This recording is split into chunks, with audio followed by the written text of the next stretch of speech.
We'd like to welcome you to the 2010 election road trip. My name is Nels Jensen. I'm the Director of Content and Programming for the Press Enterprise and PE.com. We are bringing you 25 election forums this week from throughout western Riverside County. Today is our fourth day on the road. This is our sixth forum of the day. Today, for this forum, the focus is the Temecula City Council race. Before we get started, we'd like to thank our sponsors, the Beaumont Cherry Valley Recreation and Park District, which was our host in Banning for Monday's forums, and Mount San Jacinto College, which graciously hosted us yesterday on the San Jacinto campus and is hosting us today and tomorrow here on the Menifee campus. All of the forums are being streamed live on PE.com and Ustream.tv. All of these forums are available for viewing on demand on the politics area of PE.com. We have some simple rules for these forums. The candidates will have 2 minutes each to make an opening statement. The question and answer period will include 1 minute answers. We will also have a 1 minute closing statement. And now I'd like to turn over the podium to our moderator, Dr. Stacy Searle Chapin, who is a political science professor here at the Menifee campus of Mount San Jacinto College. Stacy? Thank you, and thank you all for coming tonight and to our candidates. There are 3 positions available on the City Council, and all 3 incumbents are running for re-election. So let's take a moment to meet the candidates. We'll go in ballot order. So let's start here with Paul Runkle. But I do want to mention first that Ron Roberts, an incumbent, couldn't join us tonight due to a conflict with another meeting. So, Paul? Okay, my 2-minute introduction? Yes. Yeah, hello. My name's Paul Runkle. I'm a 13-and-a-half-year resident of the Red Hawk area of Temecula.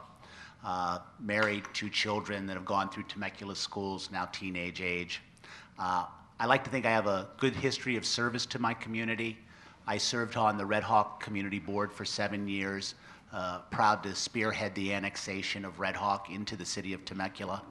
And for the last 13 years, I've been a youth soccer coach, the last 4 at the club level. I'm a former aerospace engineer who has spent the last 24 years selling commercial real estate. My real estate career has given me the opportunity to travel around Southern California, see the best and worst of development and redevelopment, and has also given me great insight into the microeconomies of all the cities throughout the Inland Empire. I look forward to bringing that business expertise to the city.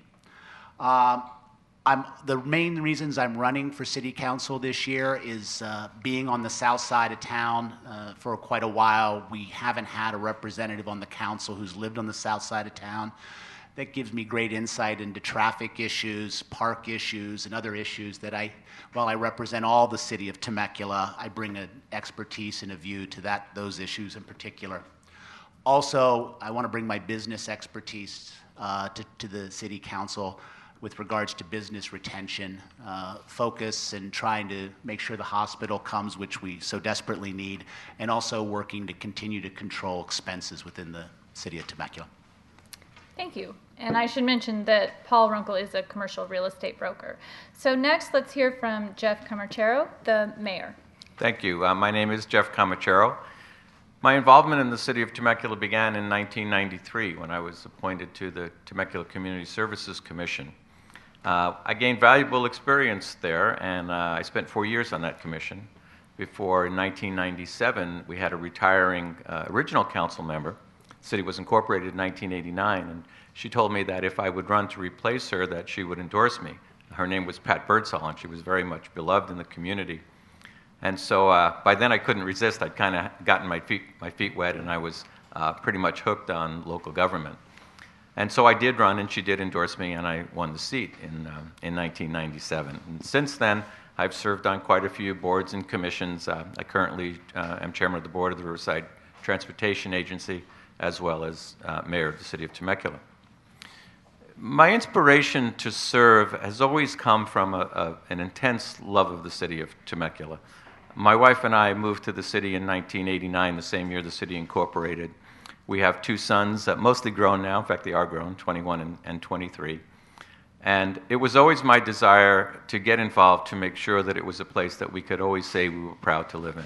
And I'm very happy to say now, quite a few years later, it is a place that we're very proud to live in, and we see that every day.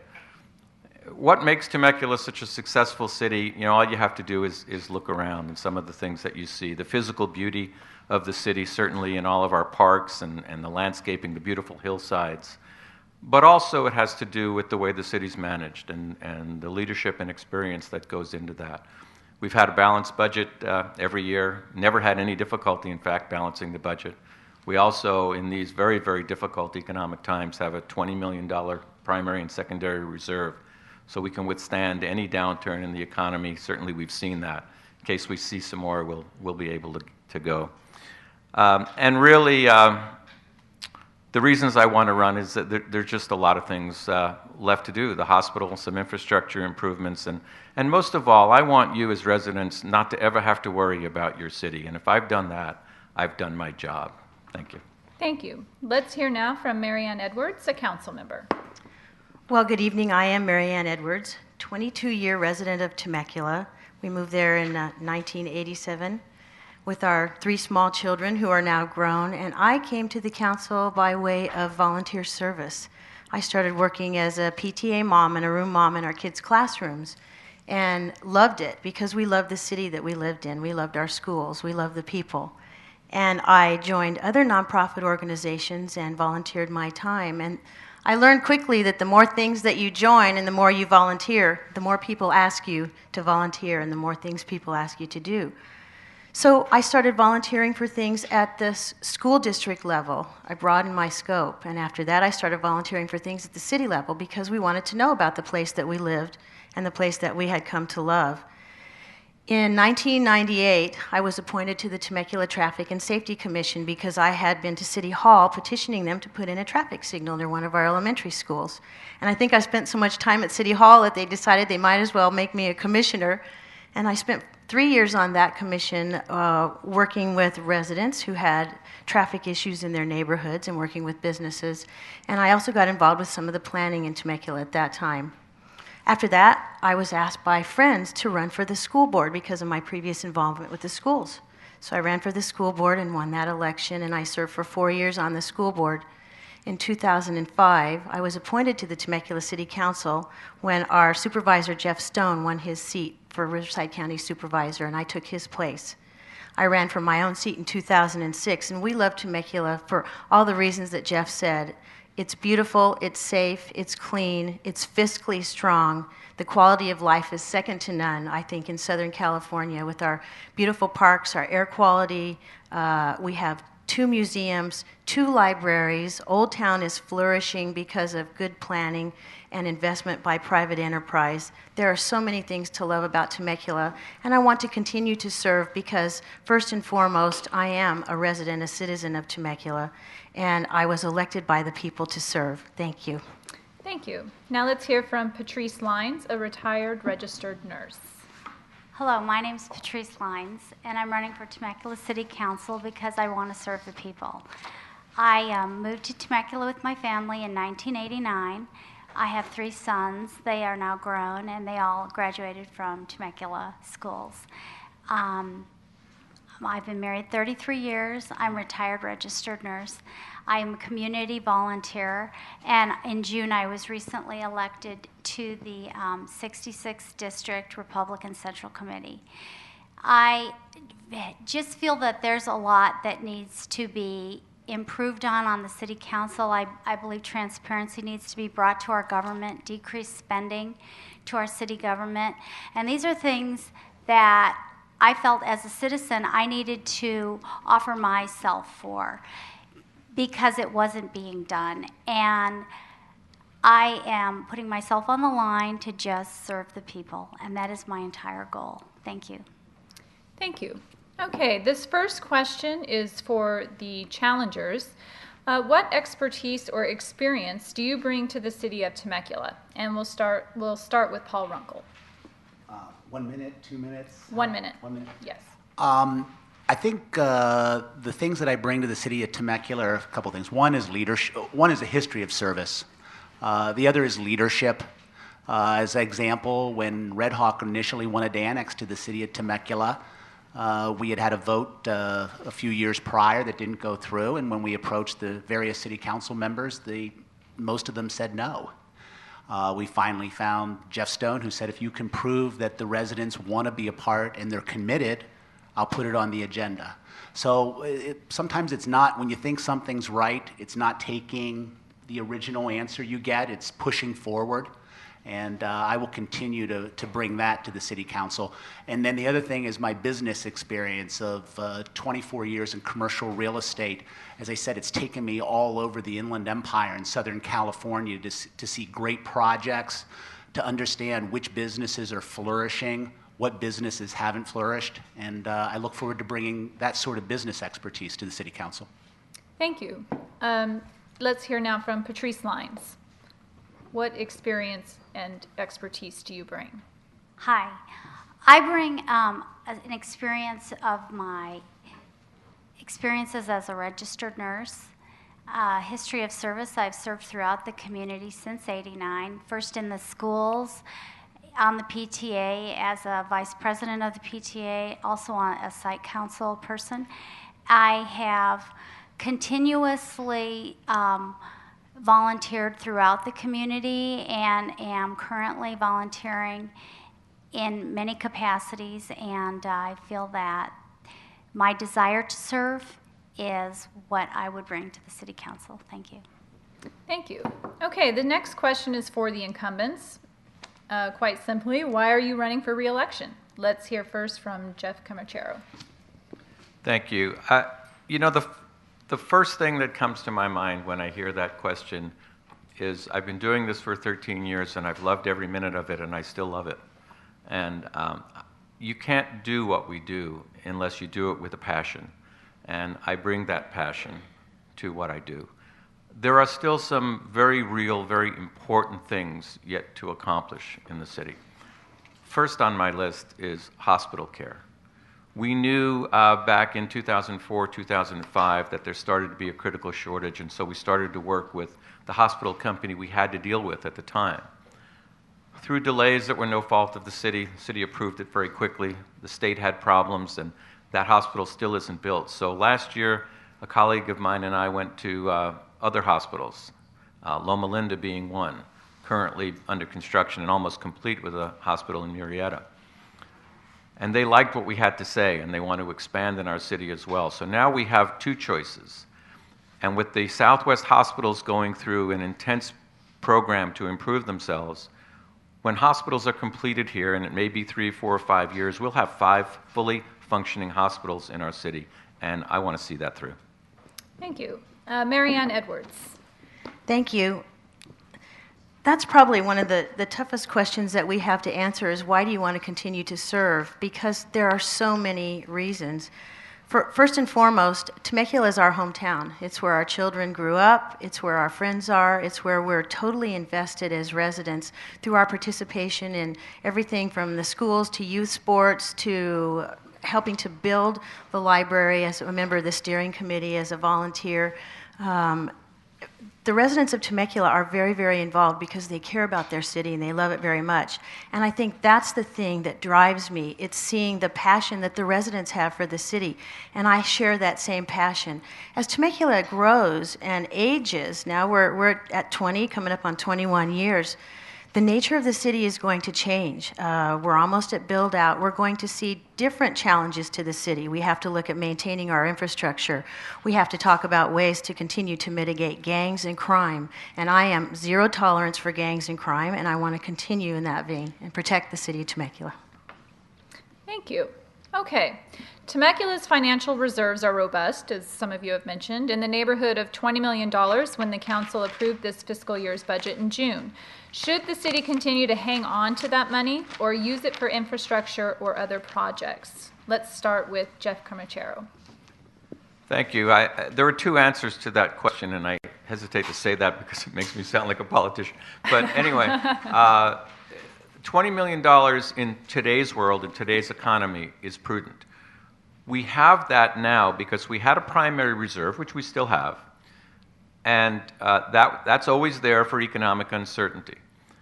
When we embarked on a new civic center project and we decided to build it in a time when the economy was depressed, we were able to save close to $10 million on the construction of that facility. The money was already put aside and the project was fully funded.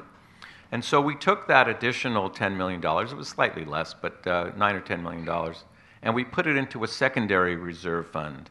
And we decided to leave it there until such time as we feel comfortable going forward and spending it. Yes, we should spend it on infrastructure. We've got a teen center that several of us, including myself, want to build.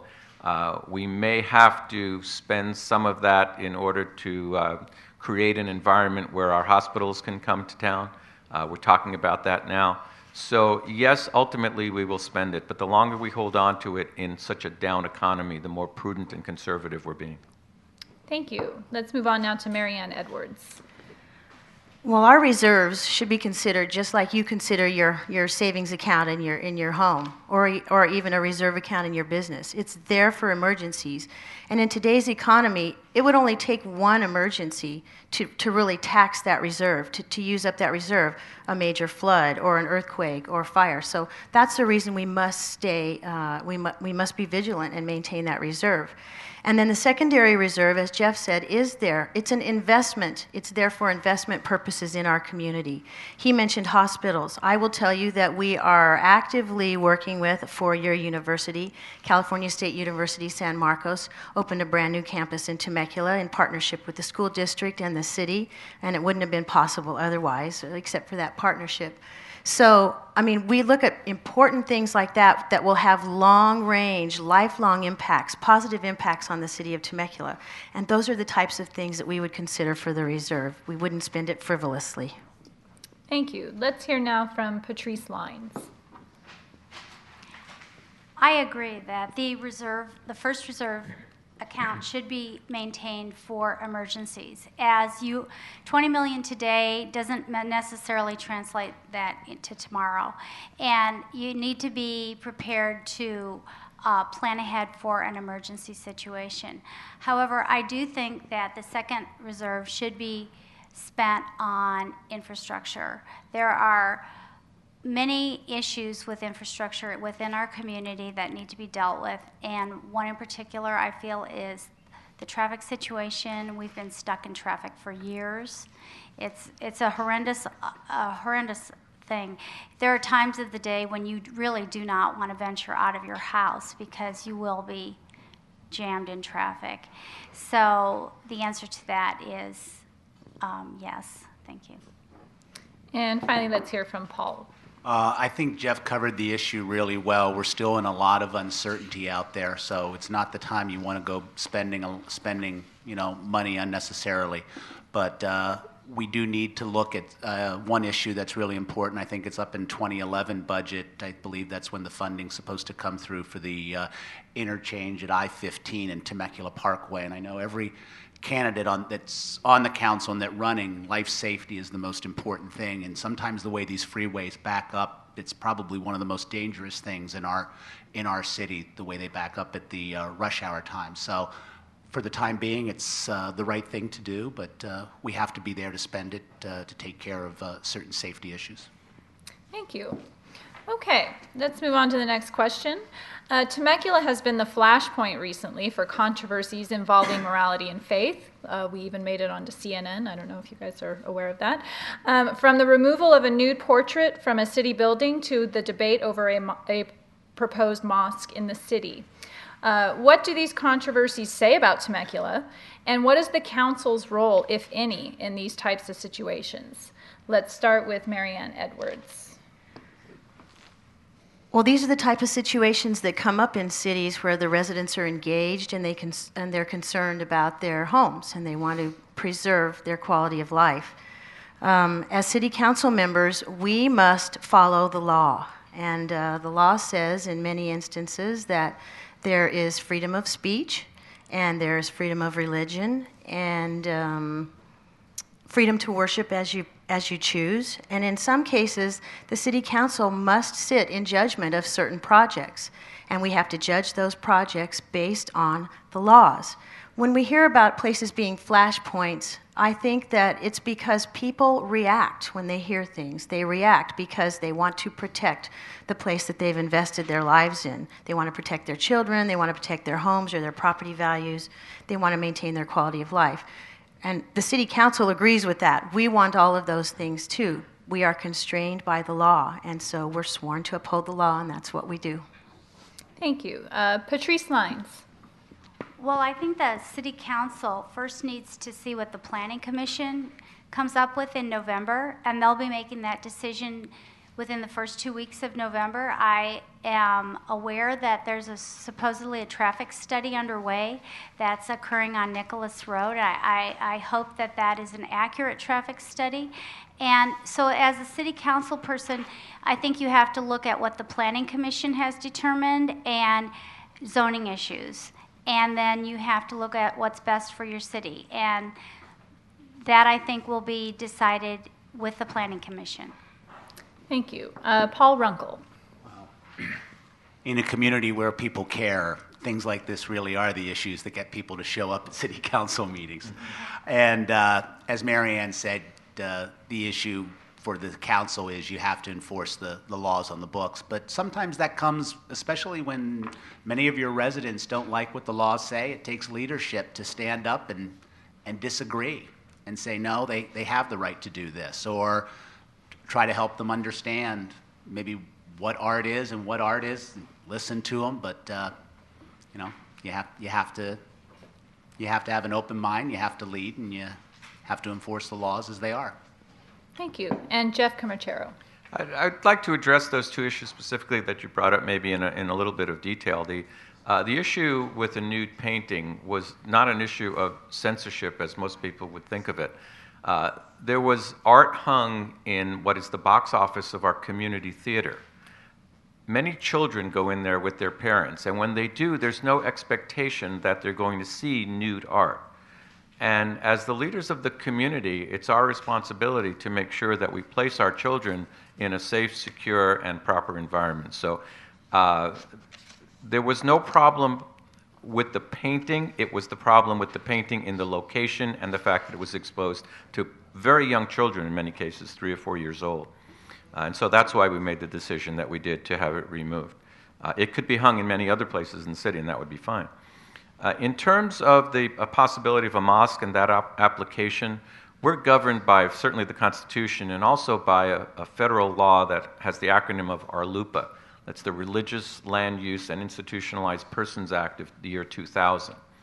That was passed by Congress and essentially says that you cannot deny any house of worship in any zoning category in the city. So we can't use the fact that it's a house of worship or the religion that goes with it to deny it. We certainly can condition it appropriately to make sure that it's safe and it's an addition that works in the community. Okay, thank you. Next question. Temecula contracts its police services with the Riverside County Sheriff's Department. How do you feel about the level of service the department provides the city? Let's start with Patrice Lines.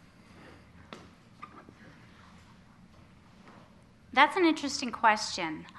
I personally feel that I would have liked to have seen some of the $73 million that went towards the new City Hall to have gone towards the police force, to improve that police force, instead of building what I call a mission on steroids in Old Town. And to beef up our police force and provide safety and security to our residents instead seems to me more important. Thank you. Paul Runkle. I think the contracting with Riverside County Sheriff is a smart thing to do from a liability standpoint, and I think the police service in Temecula is excellent. Thanks. Jeff Camachero? Thank you. One of the things that building a new city hall, wherever we built it, gives us the ability to do is to take our existing city hall, which we own free and clear, and turn it into a new police station, which will save the city $20 million over building a new facility, and we'll have a new facility right there in the middle of town. So there's a dual benefit there to building the Civic Center as we did. And again, I spoke before about building it in a down economy where we saved an additional almost $10 million. In terms of the service that we get from the sheriff, I agree with Paul. Contracting makes all the sense in the world with the sheriff's department. It puts the liability on the county and the sheriff's department, not on the city, and that preserves our city treasury more than anybody can imagine. If you have a hit to that, a lawsuit, God forbid a death, or somebody sues for a needless death. So we eliminate that possibility. We also get a better deal. We get more bang for the buck. It's cheaper to contract than it is to have our own. It is our own. They're Temecula Police Department. They're just under contract. And it allows us also to save money. Therefore, we're able to maintain a ratio of one sworn police officer for every 1,000 people. That's the desired ratio. Very few cities are able to do that with their budgets. We can. Thank you. And Marianne Edwards. It really does make economic sense to contract our police department, and I'll give you a couple of reasons why. Because we signed the contract with Riverside County Sheriff. So if something happens and a police officer misbehaves or there's an accident and someone sues the police department, they're not suing the city of Temecula. They're suing the Riverside County Sheriff because we are protected. So we do not have to fight the lawsuit. We are covered through our contract. If someone wrecks a patrol car or breaks a piece of equipment, we say, we'd like another patrol car, please. And they bring in the patrol car, they bring in the equipment. We don't have to maintain it, we don't have to insure it, we don't have to do any of that. That's covered in the contract. Our police officers, most of them, I would say, choose to live in Temecula. We have a lot of resident police officers and firefighters, so not only do they work in Temecula under contract, they choose to live in Temecula because they know how efficient they and their fellow officers are. We protect their own families. Thank you. Okay, next question. Some of you have actually touched on this in other responses. Is Temecula's new Civic Center complex, City Hall, and a parking garage at a nearly $73 million price tag a good use of public money? Or do you think those dollars should have been spent elsewhere? Let's start with Paul Runkle. It's easy to have hindsight. It was planned in a different economy. I think no one foresaw the downturn that we were having. Put it this way, could it have been smaller, with the downturn? Obviously, you don't need all that space. Is it beautiful? I mean, I think it's nice. I don't know that anybody thinks it should be bigger. Could the dollars have been used for other things around town? If you think we could have done something less, yeah, we could have used some of that money possibly for some of the the highway improvements. But and then there's the question of it being down in Old Town. For the most part, it's a beautiful building. It's Temecula doesn't do anything less than first class when they do it, and it is what it is, and I'm going to love it. Thank you. Jeff Camarchero. I love serving in it. Thank you. I definitely think it was worth it. We have to start with the premise that we had to build or buy or rent, in some way have a new city hall. The building that we're currently in was a building we bought 15 years ago. It was an office building. We converted it. It's terribly small. If you went into some of the offices, especially down on the lower level, there are 4 and 5 and 6 people in a space no bigger than a closet. I mean, it really is a horrible working environment today. And so what were we going to build? Were we going to build something 75% of the size? Then it would be 50 million, So where do you go with it? So you might as well build it as the only city hall we're ever going to build. And that was our philosophy. It'll be there 100 years and beyond. And we'll grow into the space. We'll occupy about 75% of it today, and the rest will grow into as time goes by. But there are a great many other benefits to choosing that location and building it to be the beautiful building that it is. 260,000 cars a day pass by that building on the freeway. That's the most terrific economic development tool we can have in our city. And it says to everybody that drives by, Temecula does things right. I want to live there. I want to locate my business there. I want my employees to come from there. And so there's a tremendous benefit to doing what we did. Thank you. Marianne Edwards. And I'll go back a little bit. Old Town was dying. When we moved to Temecula in 1988, there were no people, there were very few stores, there were no sidewalks, there was dirt in the streets, there were no street lights. Old Town was dying, and it was blighted, and there was a lot of crime, and we had gang problems on that side of town. So we did a comprehensive study, and the result of the study said, if you want to revive your Old Town, build your community theater down there and build a civic center. And that's exactly what we did. And as soon as we announced that we were going to put our community theater down there, private investment started coming to Old Town. We opened new businesses. Have you been to Old Town lately? We have dozens of restaurants, high-end restaurants. We have high-end retail. The civic center had the same effect. When we announced the civic center was going downtown, all of a sudden retailers realized, my gosh, there are going to be people down here for a change. We have millions and millions of dollars of private investment going on in Old Town because of that civic center, and it's not just civic center, parking garage, town square, beautiful fountain, community buildings, city hall, retail spaces. Thank you. And Patrice Lines. Hi, yes. I feel it could have been done smaller and put in a better location. The traffic will be a nightmare. I feel that there are many concerns that it could have been used for better infrastructure, a hospital, a four-year university. But I really would like to point out one thing. I went back to the 2004 agenda meeting and minutes, and unfortunately it's not on tape. But under council business, it was discussed that they would have discussed potential uses for recently acquired property in Old Town. At the next thing you know, on the minutes, it's that they're purchasing the property, and this I don't believe was discussed with anybody speaking at all. Thank you. Thank you. Many Temecula residents commute to jobs in San Diego or other areas. What can the city do in the next 4 years to lure more high-paying jobs to town so commuters can work close to home? Let's start with Jeff Comachero. Thank you. There are several things that we can do and several things we have done that are starting to prove fruitful.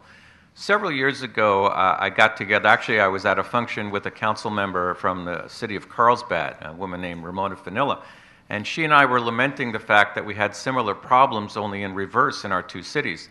We each had the right number of jobs, but the jobs didn't necessarily match the skills of the workforce. And so we had our workforce driving out of the city, commuting, while she had many people commuting into her city, and in both situations you're creating some traffic problems. And so she and I formed the I-15 Interregional Partnership, which involves all of the cities along the I-15 corridor and some along the I-215 corridor as well, in an effort to study and then do something about this jobs housing imbalance, as we refer to it. And so we've had meetings with our colleagues in San Diego. We're talking to companies down there to bring satellite offices up to Temecula. They have many employees currently living in Temecula and working down there, and also to have more affordable housing, frankly, in San Diego, which they really don't want to do, so that they can keep some of their people there, we can keep some of our people here, and we can alleviate traffic on the freeways. Thank you. Marianne Edwards. Well, Temecula constantly is working on economic development, and that is the way that we attract businesses to Temecula to provide jobs for our residents. And just to give you a sample of some of those positive impacts that we've been able to have, Abbott Labs just did a 300,000 square foot expansion. Professional Hospital Supply was actually looking at moving out of the city and moving to a different location, and we were able to retain them and work with them, and they built 600,000 square feet. If you see a building at the foot of the hills to the west of Temecula, it looks like an entire office complex, and it's one company, PHS. The Civic Center in Old Town, we're looking at that. We think 2,000 jobs associated with that Civic Center in the worst economic downturn that certainly that you all have lived through in the last 30 years. So we're looking at other things right now. By bringing a hospital to Temecula, not only will we get the jobs that go at the hospital, but we'll get all the ancillary jobs, the services that are needed to support a hospital, pharmacies and x-ray companies and things like that. So we're constantly working on economic development, and it's paying off. Thank you. Patrice Lines. Yes, hi. Economic development's really important. And I feel that in order for Temecula to have a higher quality of life, because most of the residents do travel about 2 hours a day at least to their jobs, we do need to bring higher paying jobs to Temecula. And we do need to do this in a very innovative way, and we need to use our imagination. We need to have incubator sites with startup companies in some of the empty building spaces that we have. We need to use tax incentives to bring higher paying jobs to Temecula. A four-year university would dramatically change the whole environment of Temecula, and a hospital is desperately needed, and the jobs associated with that are numerous. And really, it would just be a wonderful thing to have. But I'd like to clarify one thing. The 2,000 jobs associated with the Civic Center were mostly construction jobs. Thank you. Thank you. And Paul Runkle. Luring jobs to Temecula.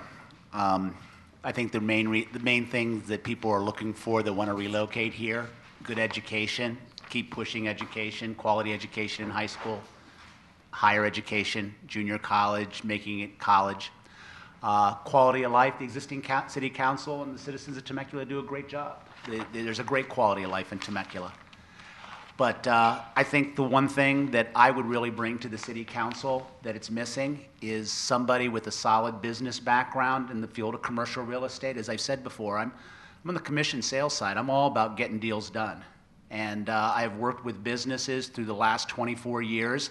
And I'd like to think I'm going to be an advocate for if somebody wants to do business, if somebody wants to expand and they're finding any difficulty at all or any hindrance with some regulations, I'm going to be somebody that they can come and talk to, that's going to be there, that wants to try to get it done and make it happen, because more jobs in our town are paramount.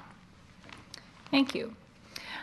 Temecula's city manager, Sean Nelson, who earns a base annual salary of $291,571, is one of the highest paid managers in the region. In addition, the city employs 2 assistant city managers and a deputy city manager. Are you comfortable with the compensation for these positions? Why or why not? Let's start with Marianne Edwards. Well, we have to look at the history. If you look at Sean Nelson, who's our city manager, and he's an excellent city manager, I think we just have to look at the state of the city to know that. If you look at the history, Sean has been with the city 19 years. And when he started with the city of Temecula, he started at $120,000. He has his master's degree in public administration. So just the fact that he's been there 19 years and has received regular raises, that's one explanation. The other explanation is that Sean Nelson works for the most successful city probably in the state of California. When you compare us with some of the other cities that we've heard about recently, I won't even compare Temecula with the city of Bell, because Bell was bankrupt. But that's what started this whole discussion, and I think it's a healthy discussion to have and a comparison to have. But when you look at Temecula's success with a balanced budget and over $20 million in the bank and continued growth that has been well managed, a quality of life second to none, it's a safe city, a beautiful city. I think our city manager earns every penny that he makes. Thank you. Patrice Lines. Yes, this is a very interesting subject, and I feel that this is one area where our cities are out of control, is spending on city managers. And I am for a measure that's in Murrieta. It's on your ballot in Murrieta. It's called Measure E, and it is to link city managers' pay to 2.5 times the median family income. At that, you would decrease city managers' salaries, and you would end up having a much more realistic view of what a city manager should make. And let's just put this in perspective. The President of the United States makes $400,000, and Governor Schwarzenegger, if he was to take a paycheck, he makes $173,000, and that was reduced from over $200,000. So we should just put this all into perspective, I think. Thank you. Let's go now to Paul Runkle. Is he overpaid? I think the staff at the city of Temecula does a great job. It used to be in the past that the public sector jobs gave you great benefits and a moderate pay scale. And there's been an inflection point in this country where they've got great benefits and there's been an economic reset and public sector salaries have continued to rise. I think Sean in 2005 made about $180,000. So it hasn't been a gradual increase, it's been a pretty big spike over the last 5 years. Has he done a good job? Absolutely. But he does have 3 deputy city managers. This is an issue in California with regards to salaries and pensions that has to be brought under control. You all read in the paper that pension system is broken. The city council voted for an 8% pension increase in February of this year.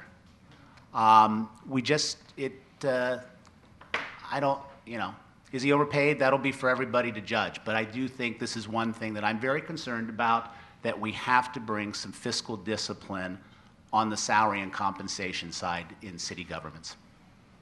And finally, Jeff Comachero. Just a word about that pension increase. That was codifying and doing the administrative work for an agreement that was negotiated with the Teamsters Union in 2008 and put off until 2010 so the city could save money. But back to the question at hand, Sean Nelson is an outstanding city manager and he gets an outstanding salary. There's no doubt about that. Nobody's going to say it's low, because it's not. It's high. But we've adopted a philosophy in Temecula. In everything we do it well and we do it right. And in thinking about this issue, as it's come up, obviously, over the last few weeks, the thought occurred to me that if you hire an average city manager and pay him an average wage, which may be what some people want to do, what do you get? You have an average city.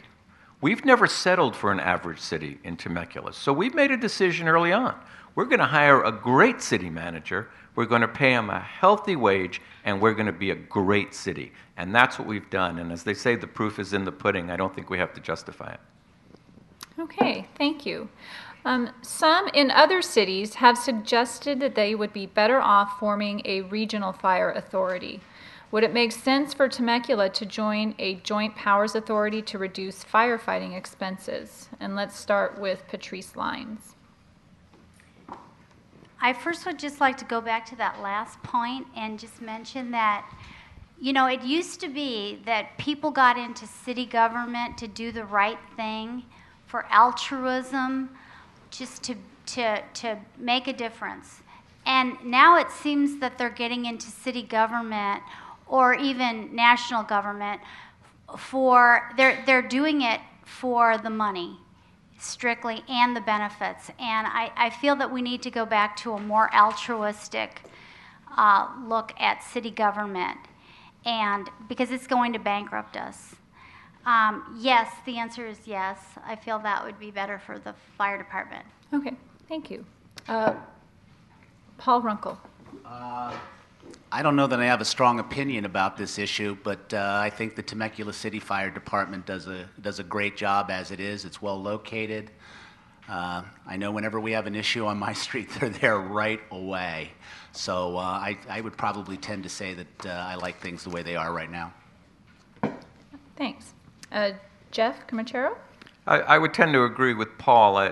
Sometimes if you look at how something's working now and if it's working well, it's always good to look at the potential for change and can you make it better. There's no reason to throw it out and start over again. But it is an interesting question, and situations ebb and flow when it comes to things like fire departments, police departments. And frankly, we haven't looked at it for a while. And recently, Marianne and I helped form an organization of the 6 cities in the Southwest region here, Menifee, Wildomar, Lake Elsinore, Canyon Lake, Temecula, Murrieta. It's called the Southwest Cities Coalition, and we formed it for that very reason, to discuss these kinds of issues collectively. And if we were to move forward on that kind of a regional fire authority, it would be through that mechanism. So it hasn't been studied. Can't say whether it would make sense or not. I know I'm not unhappy with the service we have now. It's outstanding. Our service times are absolutely through the roof. Fire department paramedic response times are under 5 minutes. The standard is 10 minutes. We're saving lives with that. So it'd be difficult to replace them, but it never hurts to take a look at a better way to do it if there is one. Thank you. And finally, Mary Ann Edwards. It is a very interesting question, and I think probably the same argument that we would make about our contract in the Riverside County Sheriffs might be applicable to a regional fire authority. But I can tell you that Temecula's fire department is outstanding, which everyone has said, and I agree. Response times are closer to 4 minutes. And not only that, we've done something that very, very few cities in California do. We have put extra money into our fire department by placing a fully licensed, certified paramedic on every fire engine. And it used to be that we would roll a fire engine and we would roll the paramedics separately. But right now, when the fire engine gets on scene first, they can start taking care of any casualties or fire structures immediately because we call it 4-0 staffing. There are four firefighters, one of them a certified paramedic on that engine, and there are very, very few cities that do that. So that's one place that we have pumped extra money into public safety. Thank you. Okay. What essential resources or amenities is Temecula missing? Let's start with Paul Runkle.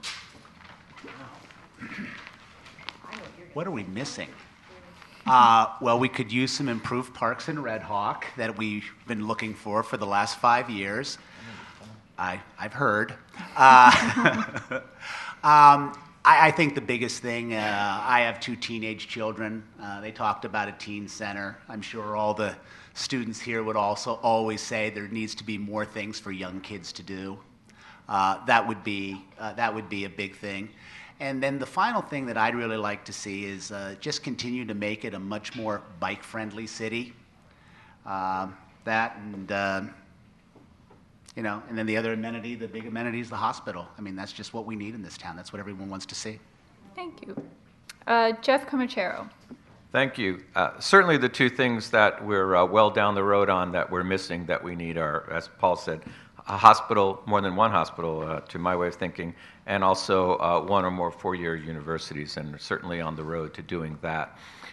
Beyond that, what I'd love to see, and again, I think I'm stealing your statements, Paul, but we started working a couple of years ago, putting into our capital improvement program, which is the forerunner of how things get built in the city, a teen center. And I have an idea that is a little bit out there, and I may not get to do it, but I'm going to come close if I can't do everything I want to do, because it's going to be ambitious.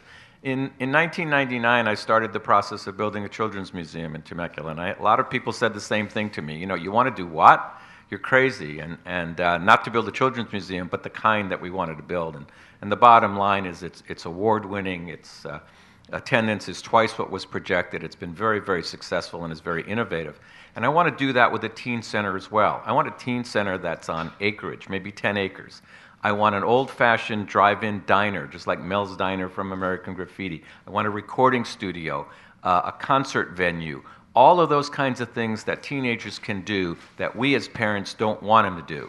But we'll supervise it and we'll let them do it under a controlled environment. And that's definitely one of my goals. Okay, thank you. Let's move on to Mary Ann Edwards. Well, one thing that we have had, but it has been under great distress, was a quality animal shelter. Animal Friends of the Valley provides animal control services for virtually every city up and down the 15 corridor, all the cities within the Southwest Coalition that Jeff spoke about. I have just spent the last 5 years working with Canyon Lake, Elsinore, now Wildomar, the city of Murrieta, and Temecula, and the county of Riverside. We formed a joint powers authority to build a state-of-the-art $15 million animal shelter. $15 million for an animal shelter? Animal shelters have to be built to hospital standards because we're dealing with hazmat issues and infectious disease. So there will be a quality animal shelter now that will be shared by everyone in the region. That was one thing that was missing. I know the second thing I'm going to say, and I'm going to say Nordstrom, and I've been working on that for many years.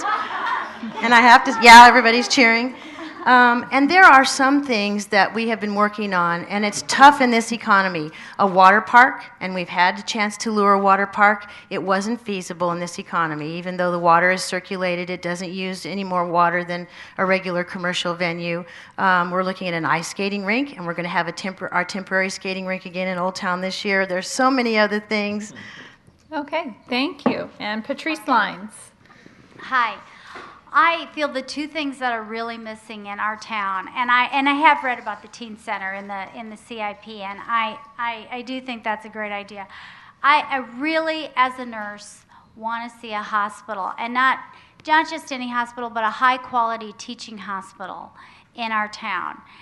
I would like to see a four-year university. As I said before, it would change the entire face of our town, and it would give the kids a local university to attend, not just a satellite campus. So I think these are two very important additions to our town. Thank you. Okay, thank you. And now our final question before closing statements. Does Temecula have good open government practices, including adherence to the Brown Act? Let's start. Paul, did you go first last time? You did. Let's mix it up a little bit. Let's start with Patrice this time. Well, I'm really not too sure about that. I'm aware they have subcommittees that talk to each other, that inform each other of what's going on. So, as I haven't got all the answers. I am not in the city hall, but I'm just aware that they use subcommittees and that this is how they circumvent the Brown Act, or they adhere to the Brown Act. Thank you. Thank you. Mary Ann Edwards. I can tell you right now, we are very careful to not violate the Brown Act. And the Brown Act means that there are 5 council members. That means that 3 of us cannot be together in any one place and discussing anything that even may come before the city council for review. And we're very careful about that. And a good example is, we've been to meetings, and if someone even in the audience will stand up and bring up a topic or an issue, and there are 3 of us there, I've seen one of us get up and leave the room and go completely outside the room. There's no reason to violate the Brown Act because we have a great city staff that works carefully individually with each council member to bring forward projects that are acceptable to each of us separately without communicating to us what the other council members have said. And that's the whole point. The city's business must be conducted in public so that residents have a chance to weigh in and criticize or applaud. We hope that they applaud most of the time, but we're very careful to make sure that we adhere to the Brown Act. Paul Runkle. One thing I really appreciate through this whole political process, I've gotten to know the city clerk's office in the city of Temecula very well. And one thing I want to applaud the city for on a transparency basis is all the council meetings are streamed online.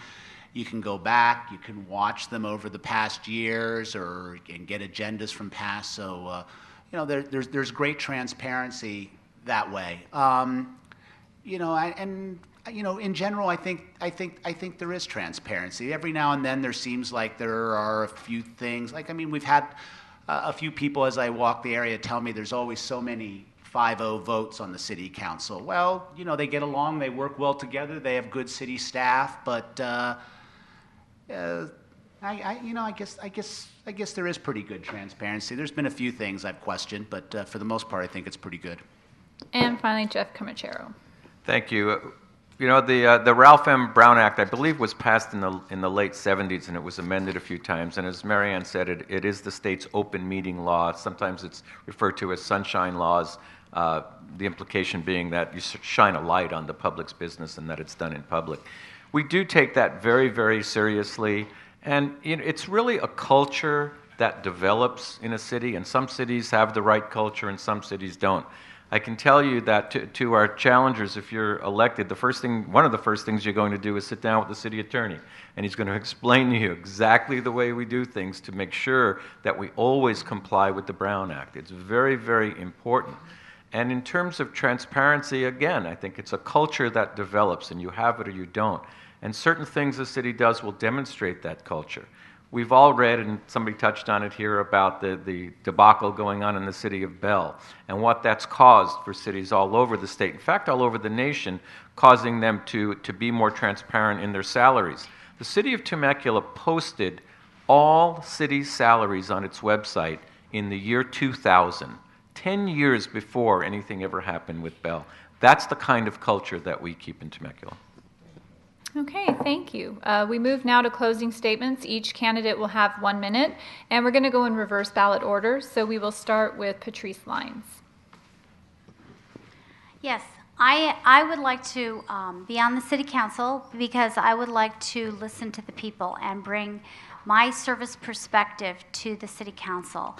I have walked the precincts of Temecula and I have listened to the people, and they don't feel they're being represented. They don't feel they're being listened to. And they really, really want to have someone on there that represents them and will be responsive to them. I would just like to say one additional thing in regard to a 5-0 vote. I don't feel a 5-0 vote is necessarily always good governance, especially when there's no discussion on that vote. There's no information to going out to the public. One thing I plan to do as a city councilwoman is to reach out to the public, to have monthly coffees and quarterly interactions with the public. I feel that this is very important for their knowledge and for my knowledge too. Thank you. Thank you. No, we have Paul Runkle here next. Are we going in reverse order? So, yeah, I know. I'm just looking at the list here. So let's go ahead, Mary Ann. Well, I can tell you it is a real privilege and a joy to serve the residents who are my neighbors and my friends. Temecula, even though it's 105,000 people, still feels like that small town that we all moved to. And I think we've retained that closeness because people really do care about the place that they live. I still love Temecula as much, if not more, than I did when we first moved there.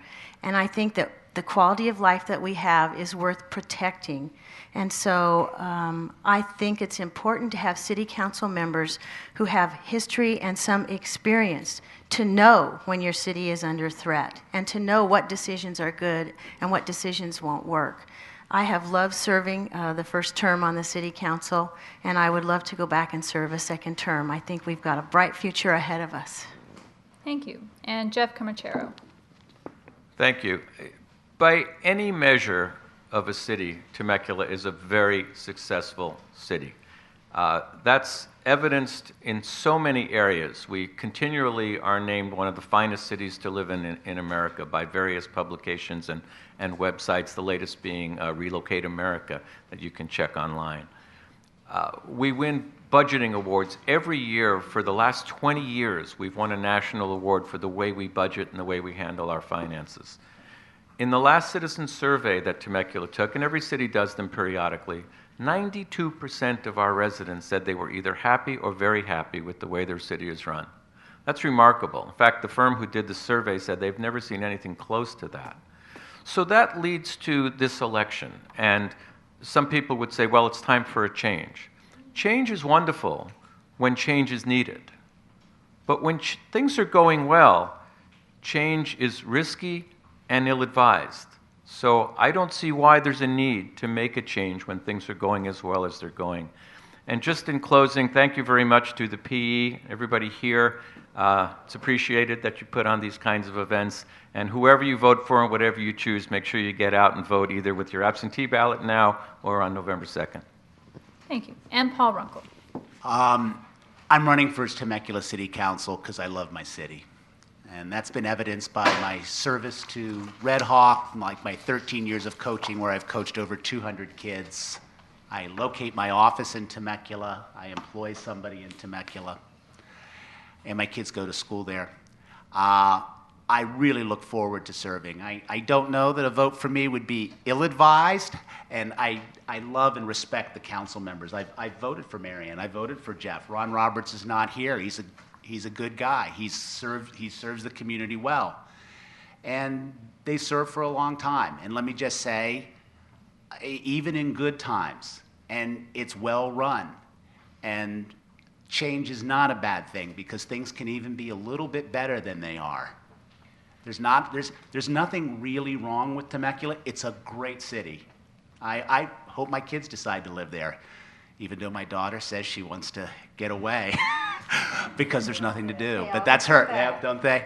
But I really look forward. For those people watching, I really hope you'll vote for me because I think I will serve the city well, and I think I will work well with others and be a nice voice on the city council. Thank you. Okay, thank you. Thank you for coming, and thank you, candidates. I'm going to turn it over now to Nels. Okay, I'd like to thank our moderator, Dr. Stacy Searle Chapin. Appreciate that.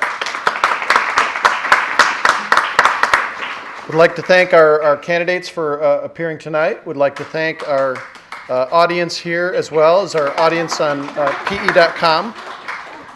Again, every forum we've done is available on demand on the politics area of PE.com. As was voiced by Mr. Comachero, we would like to encourage everybody to get out and vote on November 2nd. We also will be doing a live election show on November 2nd as well. And as those results trickle in at the pace that they usually do, we'll also have a recap show on November 3rd. Thanks again to our staff, Angel Ortiz, Louis Amistoy. I'm Nels Jensen. Thank you very much.